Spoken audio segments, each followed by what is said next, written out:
Hello, welcome to WAGMI. Glad to have you here for another episode. Imagine a future where Bitcoin, the digital currency once dismissed as a fringe experiment, sits alongside gold and oil as part of the United States' strategic reserves. This isn't science fiction anymore. It's a real proposal that could redefine global finance, alter the balance of economic power, and even affect your daily life.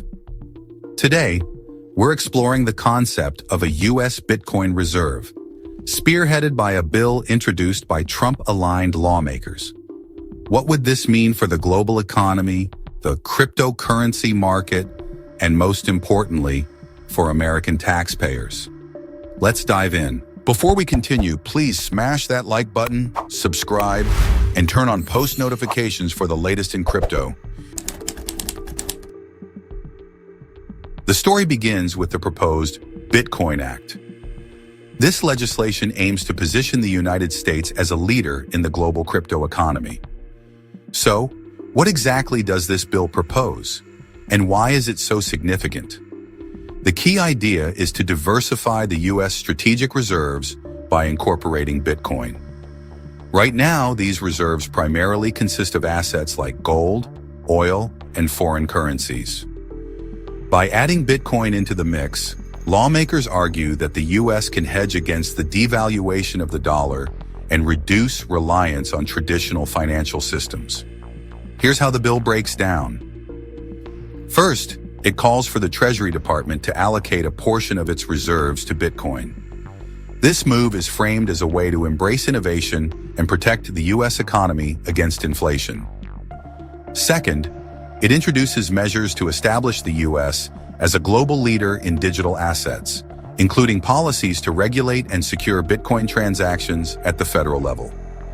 And finally, it proposes a roadmap for using Bitcoin as a geopolitical tool, potentially reshaping how the U.S. interacts with allies and adversaries in the global financial arena.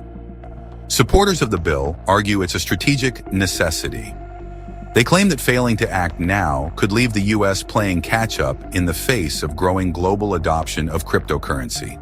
We don't want China or anybody else, and not just China, but others are embracing it, and we want to be the head. Because Bitcoin is potentially a strategic reserve asset for the U.S. government. Crypto reserve, but then last week we heard Vladimir Putin talking about it. Want to ensure that the U.S. remains the world's global reserve currency, and if Bitcoin can be an adjacency to that and help support that proposition, then I think there's a logic to that.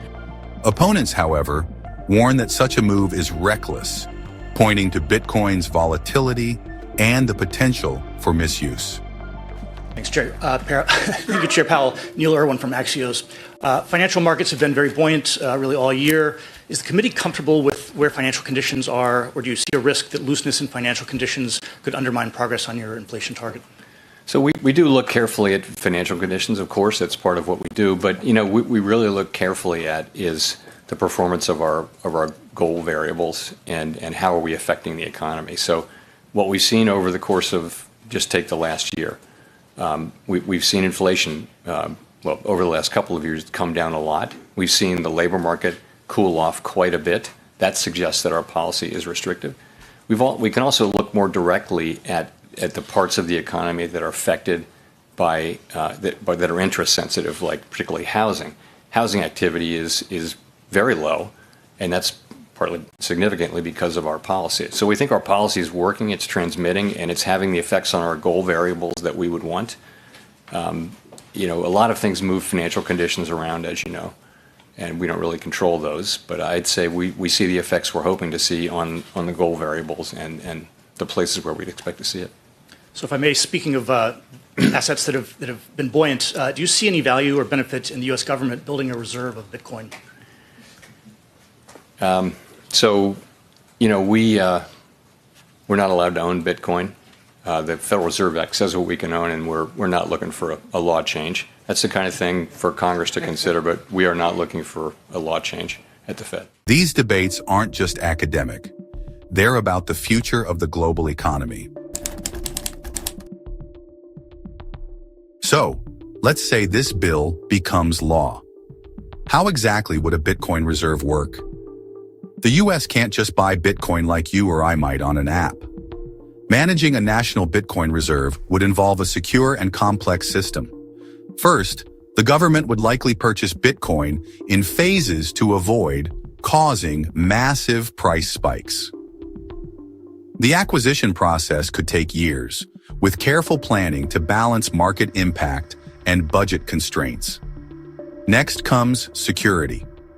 Bitcoin is digital, which means it doesn't sit in a physical vault like gold bars. Instead, the government would need to use state-of-the-art digital wallets. These could include multi-signature wallets, where several cryptographic keys are required to access the funds. Cold storage, or offline storage, would also play a critical role in preventing hacking attempts. Finally, there's the question of oversight. The Federal Reserve, or a new specialized agency, might manage these reserves, ensuring transparency and security. The challenge? Striking a balance between innovation and risk management. A single breach or misstep could spell disaster, not just for the reserves, but for public trust in this new system. Now, let's talk about the impact on Bitcoin itself.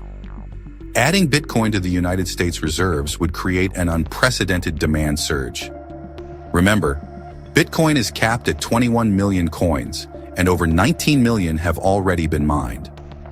This limited supply is part of what drives its value. So, what happens when the United States, a major economic powerhouse, starts buying? Experts predict a phenomenon called a supply shock. When demand drastically increases, but supply remains fixed, prices can skyrocket. Some analysts suggest that even a modest purchase of Bitcoin by the US could push prices well above $100,000 per coin. Others warn that this could lead to speculative bubbles, where hype overtakes value, creating instability in the market. And let's not forget the ripple effects. If the US adopts Bitcoin as a reserve asset, other nations might follow suit, triggering a global crypto arms race. This would drive demand and prices even higher. But higher prices also mean increased volatility, a double-edged sword for Bitcoin holders and policymakers alike.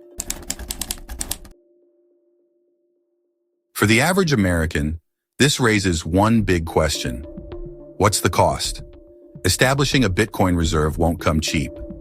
The government would need to spend billions, potentially increasing national debt in the short term. Here's how the numbers might play out. 1. Initial investments would likely come from tax revenue or borrowing, which could lead to higher deficits.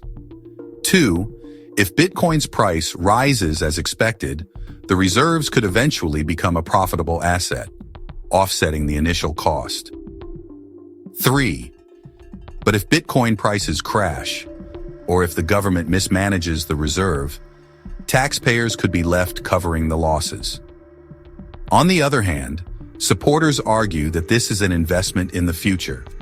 A successful reserve could shield the U.S. economy from inflation, strengthen the dollar's position globally, and even reduce long-term reliance on foreign debt. For critics, however, the risks far outweigh the potential rewards. So, where does this leave us? The idea of a U.S. Bitcoin reserve is bold, visionary, and incredibly polarizing. On one hand, it represents a step toward embracing the future of finance and securing a place for the U.S. in the digital economy. On the other hand, it's a high-stakes gamble with taxpayer dollars and global stability on the line. This decision, whether it's made in the coming months or years, will have profound implications, not just for the U.S., but for the world. The question is, will Bitcoin prove to be the digital gold of tomorrow, or a ticking time bomb? Only time will tell. What's your take? Should the U.S. embrace Bitcoin as a national reserve asset, or is this a risk not worth taking? Let us know in the comments below. And if you found this video informative, don't forget to like, subscribe, share, and hit that notification bell for more insights into the world of crypto and economics. Be sure to follow WAGMI on X and check out our Spotify podcast channel for condensed crypto summaries, daily alpha, news, and in-depth analysis. I will be dropping the links in the description below. Don't miss out. Thanks for tuning into WAGMI. Don't forget to explore our other episodes. Catch you on the next episode. Have an amazing day.